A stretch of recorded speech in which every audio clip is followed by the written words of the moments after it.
Yang kedua yang diajarkan Nabi Muhammad itu apa? Nabi mengajarkan kepada kita, makan itu penting, tapi makan sama siapa itu lebih penting.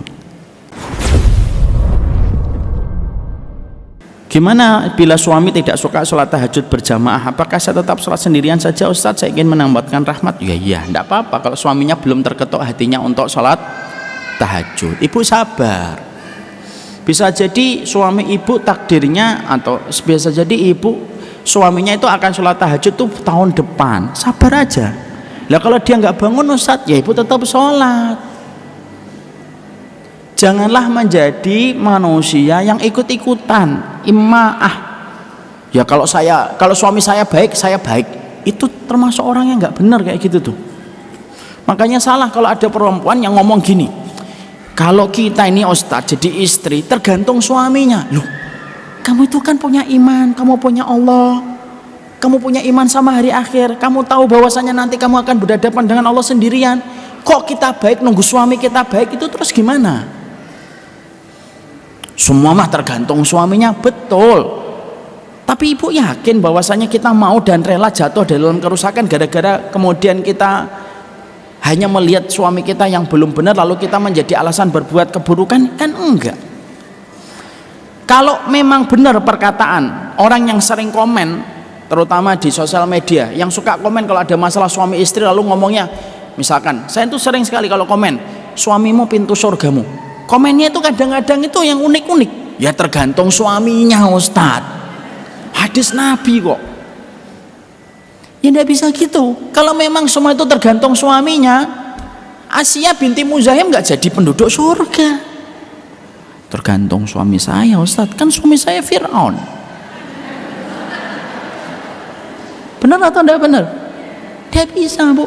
Kalau memang Allah titipkan ibu dengan suami yang belum baik, karena Allah tidak pernah salah memilih pundak ibu untuk menemani laki-laki itu. Allah mampu nggak mempertemukan ibu dengan seorang laki-laki yang betul-betul ibu impi-impikan? Bisa. Kecil bagi Allah menjadikan ini fulan ini jatuh cinta sama fulana ini. Kecil bagi Allah. Tapi kok nggak ketemu, Ustadz? Itulah ujian yang Allah kirimkan. Ini saya pernah dapetin kisah nyata, senyata-nyatanya, based on true story. Jadi ada bapak-bapak curhat sama saya, ngomong, umurnya sekitar 40 tahun. Beliau bicara ke saya tuh pingin sekali, Ustadz, dapat istri yang istri saya tuh mau ngaji. Istri saya tuh susah ngaji, Ustadz. Akhirnya kalau saya lagi ngaji atau saya menyampaikan nasihat, frekuensi kita itu enggak ketemu, Ustadz. Saya tuh pingin gitu istri saya tuh ngaji. Dan tidak usah setiap hari lah, sebulan 2 kali aja sudah saya bergembira itu. Saya bilang sabar, Pak. Di sisi yang lain, Bu, saya pernah dapetin ada ibu-ibu umur 38 atau 39 tahun, sudah nikah sekitar 15 tahun. Itu ngomong, gimana ya Ustadz doanya untuk berdoa supaya saya mendapatkan suami yang solih? Saya tanya, kriteria kesolehan yang ibu inginkan dari suami apa? Setidaknya suami saya ngajak saya ngaji, Ustadz. Saya tuh pingin gitu kalau Sabtu Ahad ngaji, itu suami saya ikut dampingin saya ngaji. Coba, Bu, Allah mampu nggak mempertemukan laki-laki tadi yang pingin istrinya ngaji dipertemukan dengan perempuan yang pingin suaminya ngaji? Bisa nggak bagi Allah? Kecil nggak bagi Allah? Cerita langsung jadi atau tidak? Jadi. Tapi kenapa kok malah diberikan takdir yang berbeda? Itulah ujiannya. Lah makanya kalau maaf ya, kalau kita nikah langsung semuanya enak. Kita nikah dengan suami kita, langsung suami kita hafal 30 juz. Langsung gajinya 60 juta.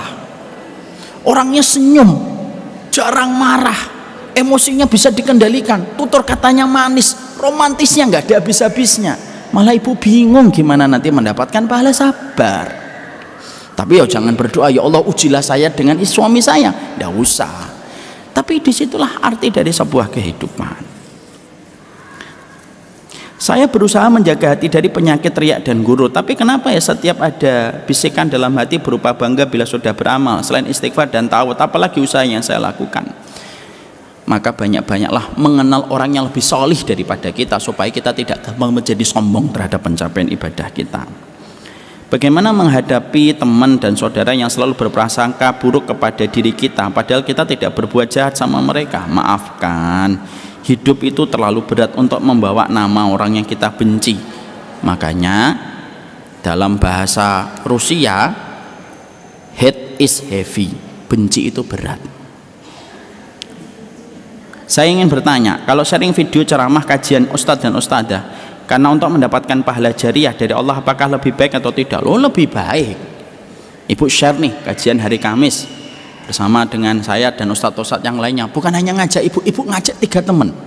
Loh, pahalanya ibu tidak berkurang. 3 teman yang datang, pahalanya untuk ibu tanpa mengurangi pahala dia.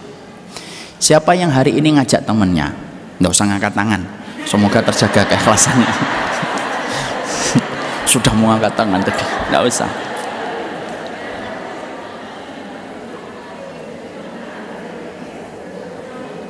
Ustadz ingin bertanya, kan tadi ibadah ada yang disembuhkan, ada tidak. Kalau misalkan di pondok itu kan biasanya ada mutabaah harian seperti sholat tahajud. Bagaimana tolak ukurnya? Selama kita mampu menjaga hati kita, niatnya ikhlas karena Allah, tidak ada masalah. Dan mutabaah itu tidak apa-apa. Rasulullah saja kan tanya kepada sahabat pagi-pagi, siapa di antara kalian yang sudah bersedekah? Abu Bakar jawab, saya ya Rasulullah. Siapa di antara kalian yang sudah menjenguk orang sakit? Abu Bakar menjawab, saya ya Rasulullah. Siapa di antara kalian yang sudah mendatangi orang meninggal dunia? Abu Bakar menjawab lagi, saya ya Rasulullah. Sampai Umar berkata, saya tidak bisa lagi nyusul amalannya Abu Bakar. Ada ustadz yang ngomong begini di sosial medianya, tidak sunnah orang nanya bagaimana tahajudnya orang lain. Benar, kita harus paham dulu, kita bedah dulu. Menanyakan ibadah orang lain itu memang harus dihindari. Tapi mengatakan bahwasanya bertanya ibadah orang lain itu tidak sunnah, itu juga salah. Karena Nabi dalam hadis yang sahih itu ngomong, siapa di antara kalian yang pagi ini sudah sedekah? Yang jawab Abu Bakar. Jangan gampang-gampang lah mengatakan tidak sunnah sama perkara. Kaji dulu, pelajari dulu, supaya kita tidak gampang untuk menyesatkan orang. Seorang istri yang tidak mau memberikan nafkah batin kepada suaminya sejak hamil 1 bulan hingga anaknya lahir usia 6 bulan. Dosakah suami menggugat istrinya jika istri tidak memberi nafkah batin? Seorang istri tidak mau memberikan nafkah batin kepada, dan dosakah istri? Dosa atau tidak, Bu? Dosalah. Hajat batin itu termasuk hajat yang besar bagi seorang laki-laki. Jangan ngomong dasar laki-laki, tidak bisa, Bu. Walaysa dzakaru kal unsa. Laki-laki dan perempuan itu memang berbeda. Makanya maaf ya, kalau seorang laki-laki sudah mencampuri istrinya dan sudah tersalurkan hajatnya kepada istrinya, maaf ya, 1000 pesona perempuan di depan rumah itu tidak akan pernah ada yang menggoda dia.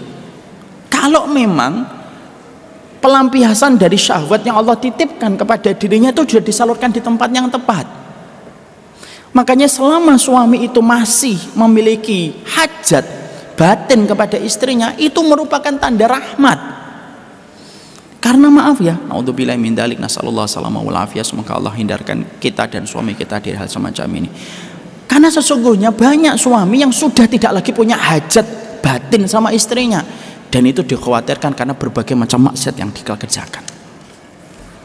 Jadi kalau ada seorang istri tidak mau memenuhi kebutuhan batin suaminya, itu dosa besar, Bu. Dilaknat oleh para malaikat. Lah masalahnya ada apa? Coba digali. Suaminya juga tidak langsung hanya menunggu dan memvonis. Mungkin ada banyak hal yang tidak terpenuhi. Bahasanya love language-nya itu mungkin tidak terpenuhi. Tangki kasih sayang itu harus kita perhatikan. Kalau bahasanya kita itu love language-nya itu apa? Banyak suami itu tidak ngerti love language itu. Akhirnya apa? Pokoknya dia butuh, dia datang. Kalau tidak butuh, dia tidak perhatikan. Itu kan kesalahan sang suami sebenarnya. Walaupun itu pun tidak boleh menjadi alasan istri menolak sang suami. Ketidaksempurnaan suami kita bukan akhirnya menolaknya dengan cara dosa yang lebih besar. Banyak perempuan kalau ada satu masalah dengan istrinya, dengan suaminya, mereka menolak satu perbuatan yang salah tapi dengan dosa yang lebih besar. Itu juga salah, Bu. Dan ibu tidak pantas apabila ibu menjatuhkan kepada kerusakan hanya gara-gara ada yang kurang sempurna dari suami kita. Kenapa? Ibu lebih berharga daripada itu. Sampaikan aja, ini alasannya apa? Mas, kamu itu orangnya nggak pernah perhatian sama love language saya. Dan setiap diri kita itu beda-beda, Bu. Jujur ya, saya sama istri itu punya love language. Saya itu orangnya full service, nggak full banget. Full service itu contohnya makan disediain, itu udah bahagia saya. Pergi gitu terus disiapin, Bi, ini yang bajunya pakai ini, yang celananya pakai ini. Jangan pakai celana ini ya, pakai celana ini cocoknya pakai baju ini. Itu sudah cukup bagi saya, senangnya luar biasa. Itu love language saya. Full service. Kalau bahasa full love language-nya istri saya, enggak, personal touch. Do you know personal touch?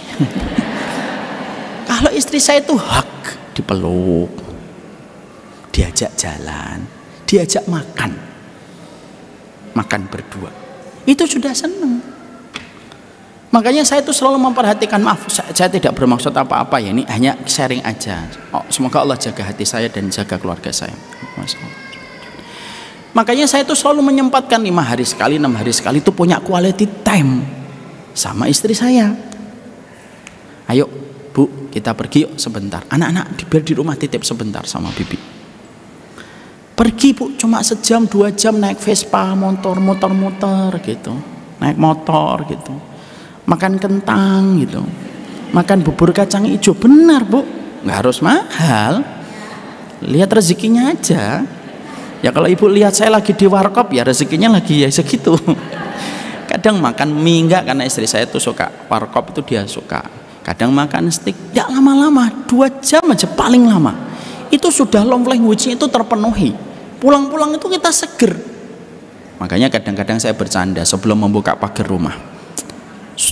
Yuk, sebelum kita buka pagar rumah, tarik nafas.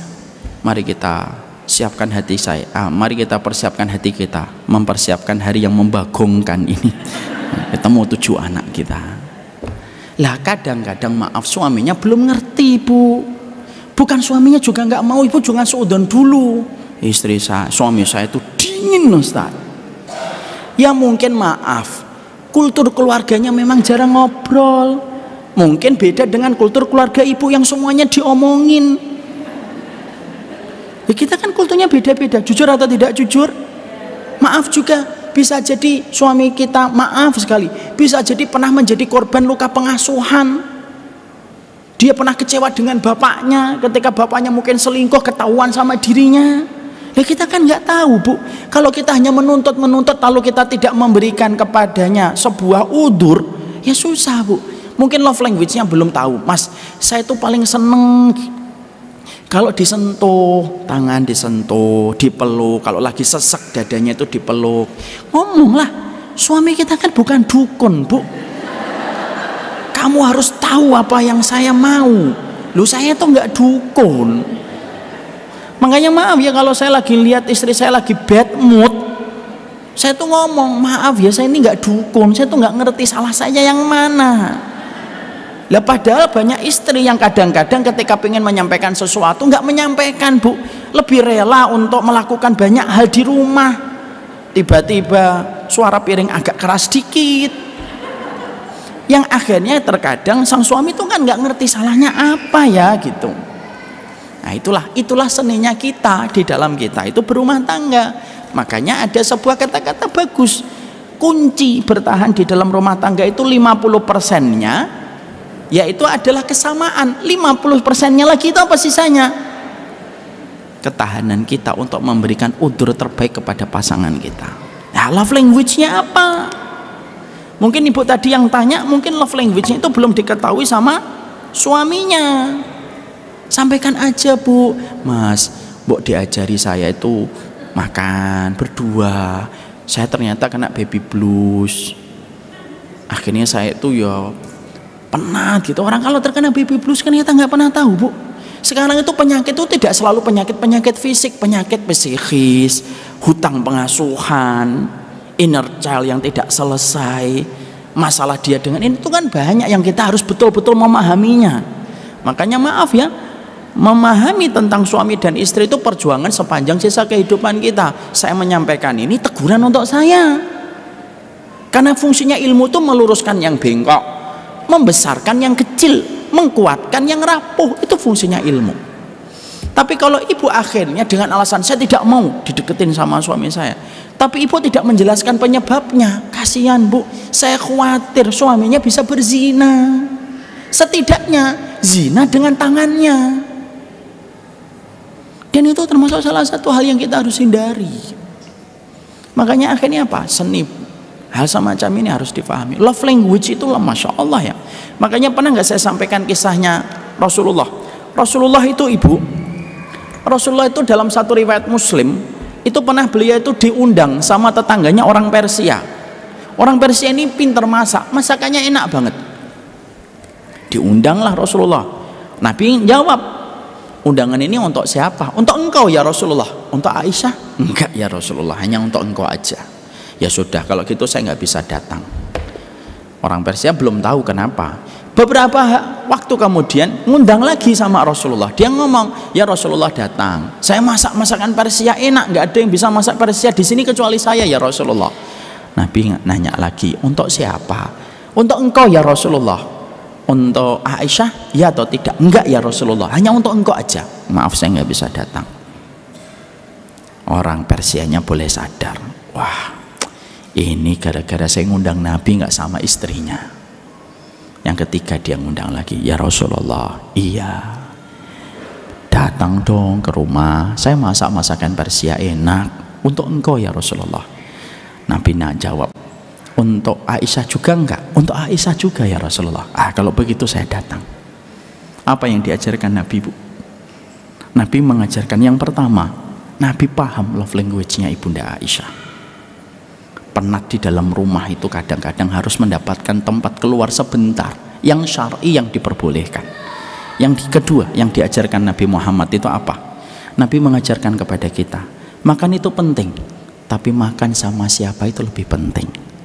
Masyaallah ala nabiyina Muhammad walhamdulillahirabbil alamin. Subhanakallahumma wa bihamdika asyhadu an la ilaha illa anta astaghfiruka wa atubu ilaik.